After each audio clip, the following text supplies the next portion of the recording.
Welcome to Celestial Insights, a weekly podcast that brings the stars down to earth.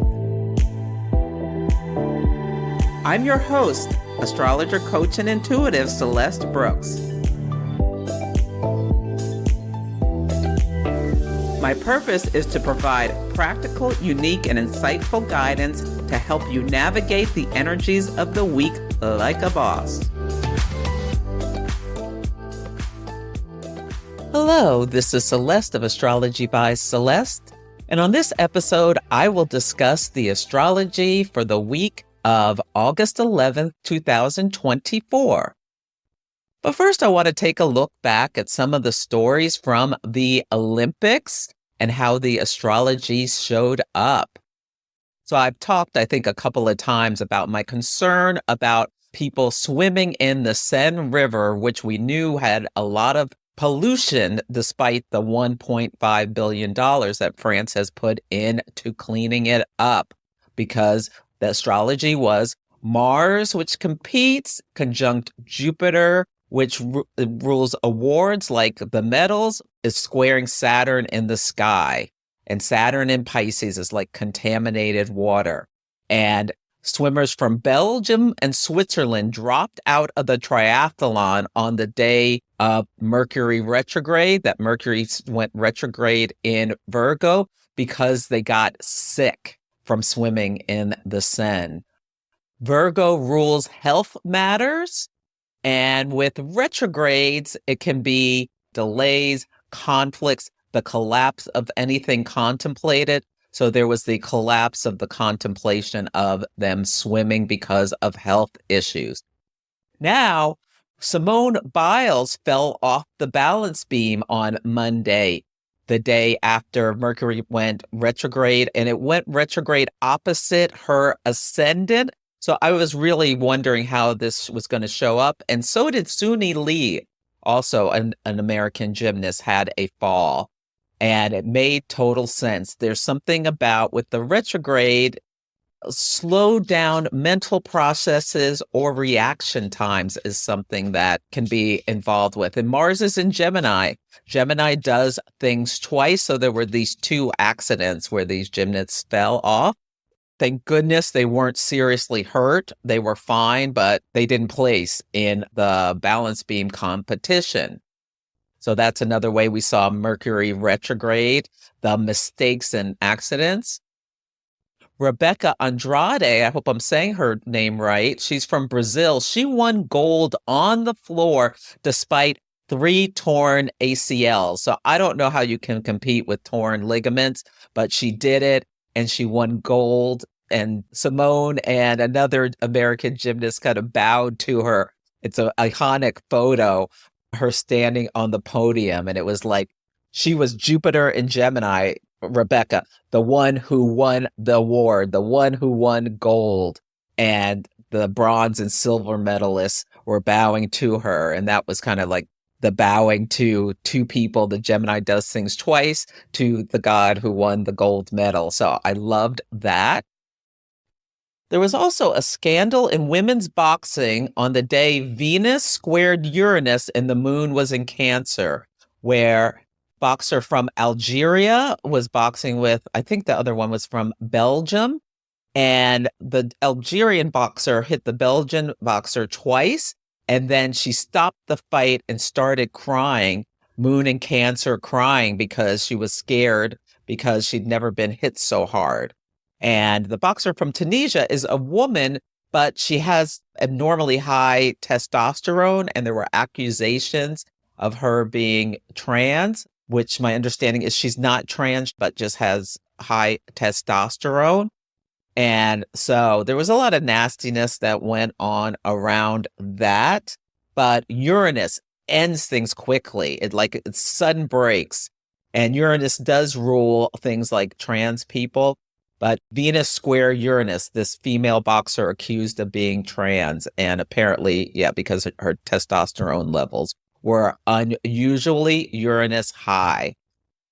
Also, on the day that Venus squared Uranus, there was a market sell-off because a jobs report showed slowing down of jobs or poor performance.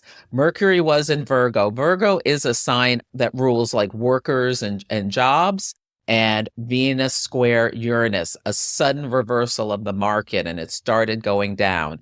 And on the following Monday, when the market opened, which was the first day of Venus in Virgo, Venus moved from Leo to Virgo, there was news that the Dow had dropped like 1,000 points or something. And Virgo is a sign of limited funds or poverty. Now, the market started correcting itself as of when I'm taping this. I taped this early. But we know that, and I think I talked about this at the last podcast, that Jupiter, which rules wealth, is squaring Saturn at the full moon on August 19th. So this is a tricky time for markets. It's a time where traditionally there's a squeeze on resources. So we'll see what happens. This is the first of three. So we'll see what happens with this. The theme of this week is The Sopranos, and there are three big things I want you to think about as we navigate this week. The first is that we have a first quarter moon at 20 degrees of Scorpio. Now, Scorpio rules people who get together for like conspiracies or to do something wrong. That's where The Sopranos came from. It was a TV show about the mafia. So there could be stuff about gangs this week or people banding together to do something they shouldn't be doing.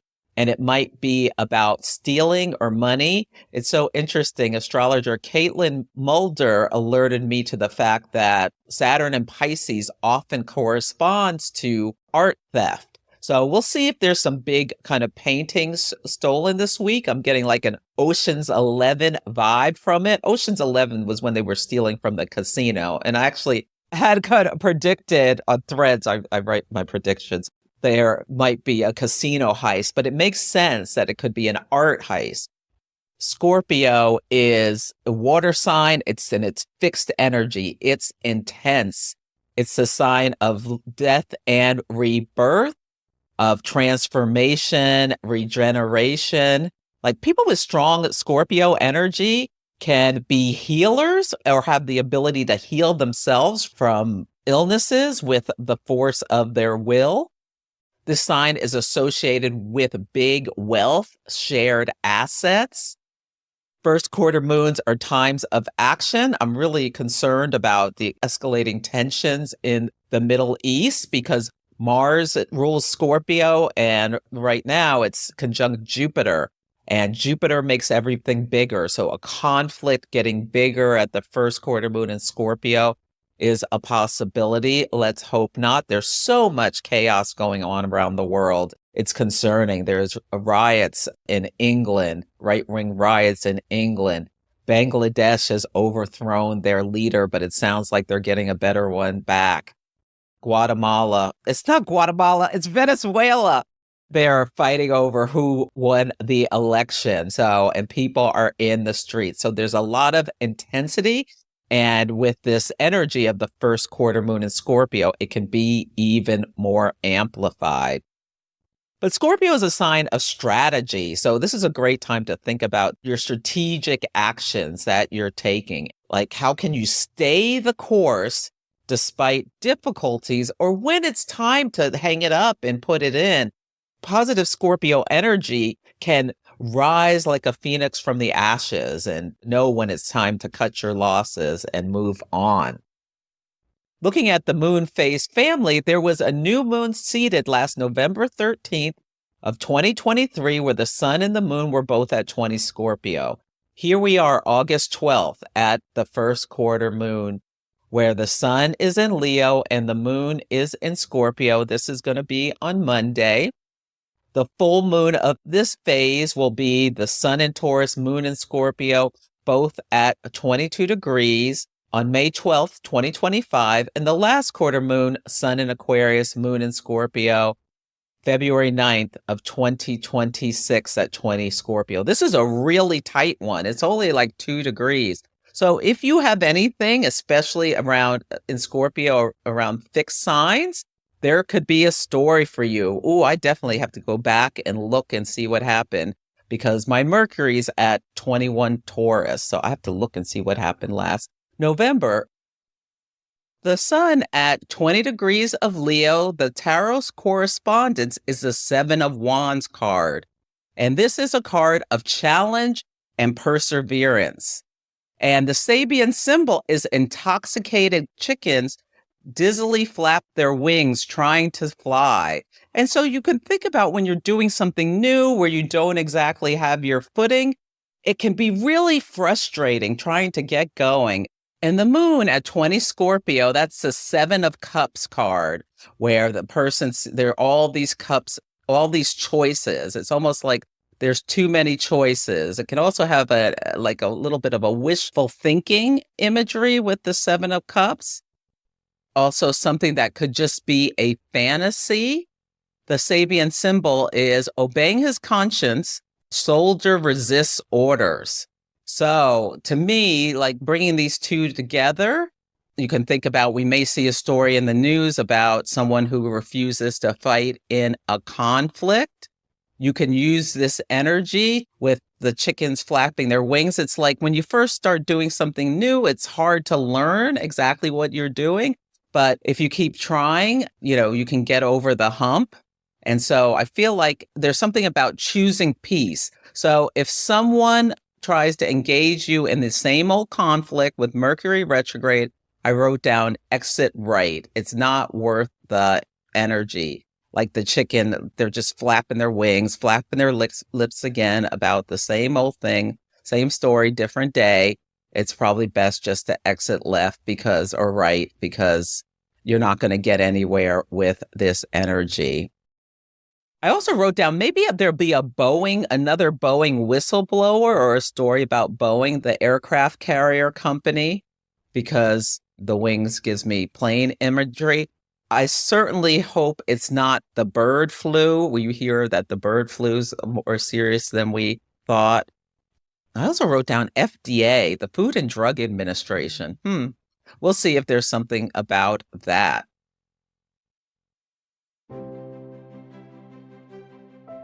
I'm excited to be a faculty member for the Organization of Professional Astrology's retreat in Park City, Utah from October 16th through 21st. I will be teaching a moon mastery intensive over 3 days. This is going to be intimate, where there will be no more than 9 participants. You'll learn everything about the moon and her cycles to deepen your understanding of your natal chart. We will delve into the past, the present, and what's going to be coming up in the future so that you can use the energies in order to achieve your goals. You can also bring a chart of someone else with their permission. If you want to join, do not hesitate. Sign up today because there are limited spots. I would love to be your guide as you deepen your understanding of our beautiful lunar teacher.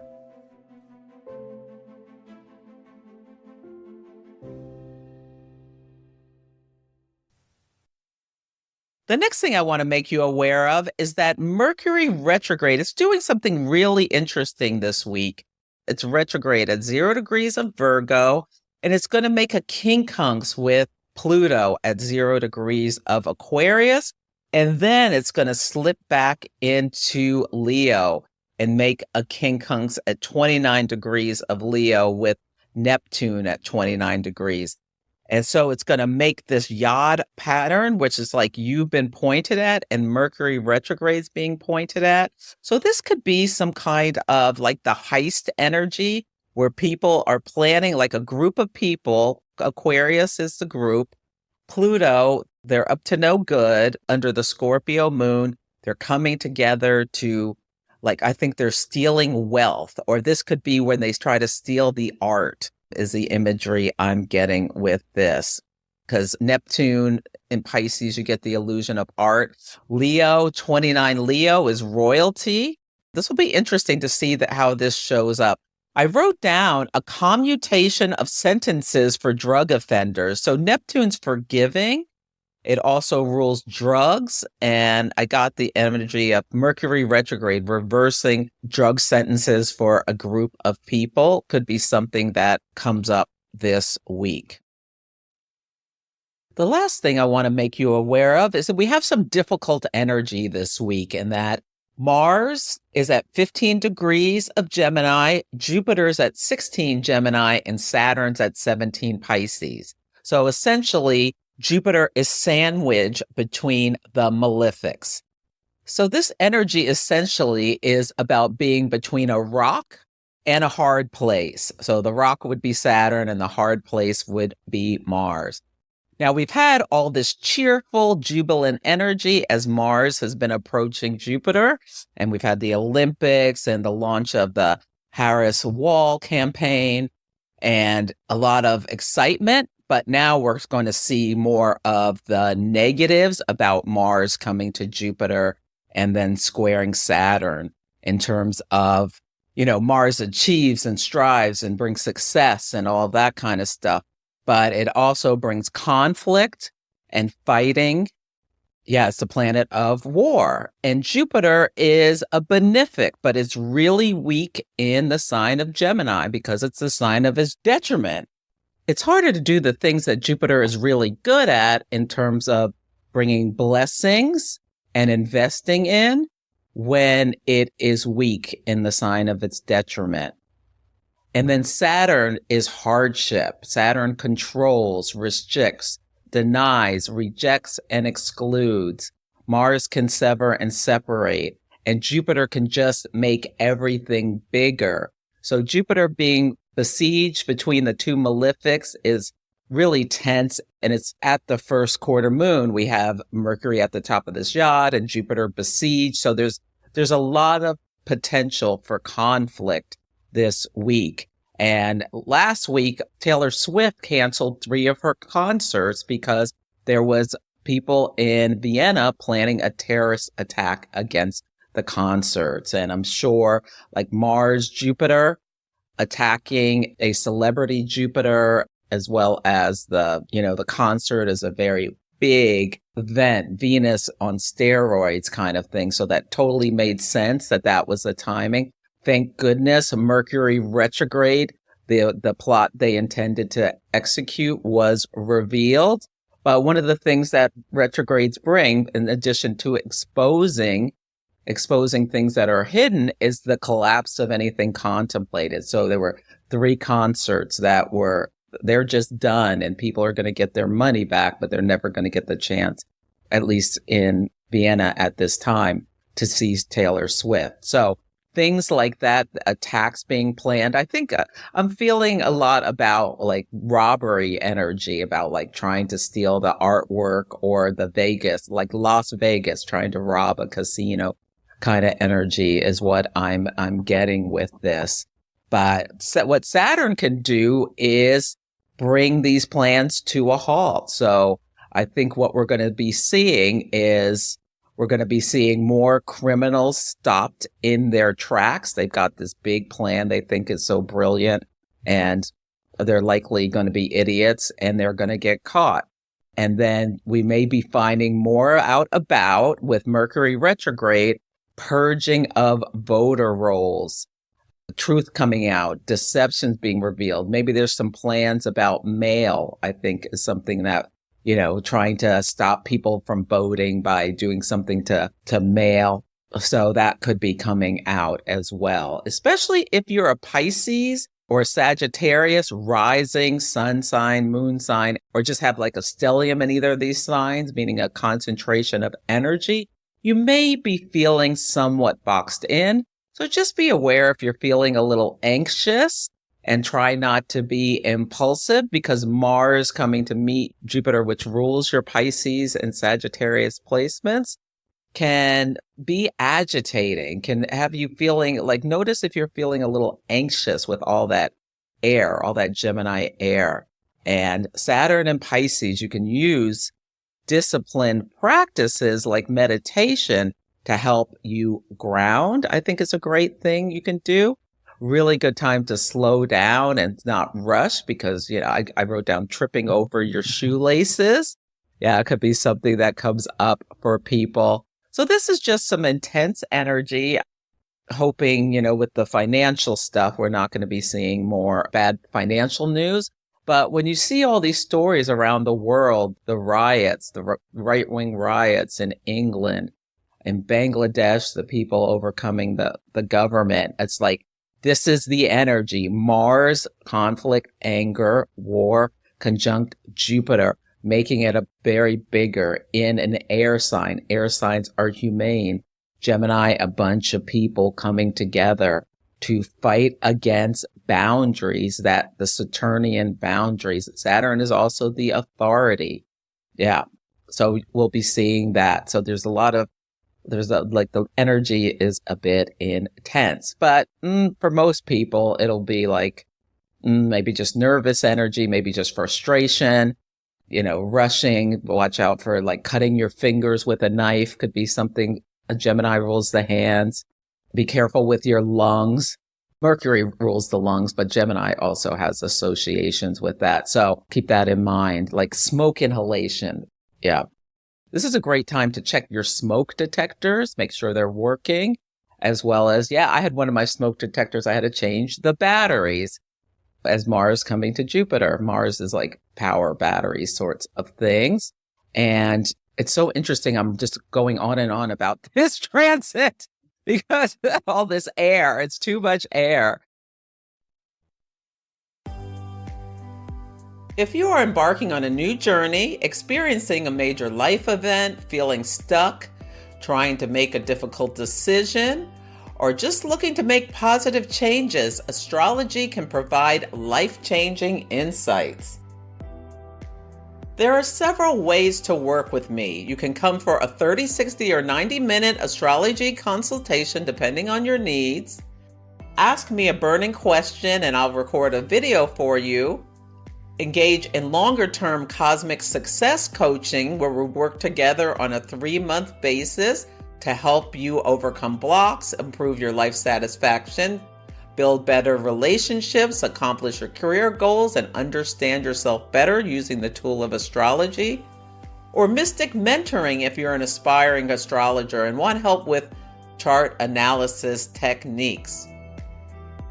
Go to astrologybyceleste.com to check out my offerings. If you have any questions, you can email me at celeste@astrologybyceleste.com. On Sunday, the word of the day is SCUBA. The moon is in Scorpio, so this is intense energy.